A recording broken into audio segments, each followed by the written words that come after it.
La méditation est une forme de prière.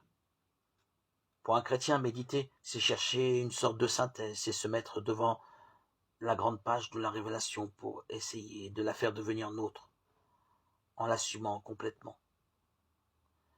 Le chrétien, après avoir accueilli la parole de Dieu, ne la garde pas enfermée en lui, car cette parole doit rencontrer un autre livre, le livre que l'on appelle celui de la vie.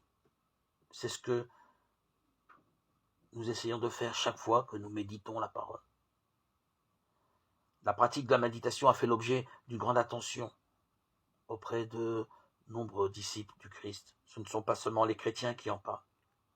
Il existe une pratique méditative dans presque toutes les religions du monde.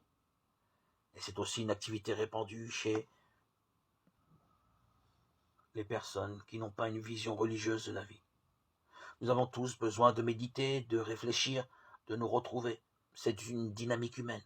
En particulier dans le monde occidental vorace, les gens recherchent la méditation parce qu'elle représente une barrière efficace contre le stress quotidien et le vide omniprésent.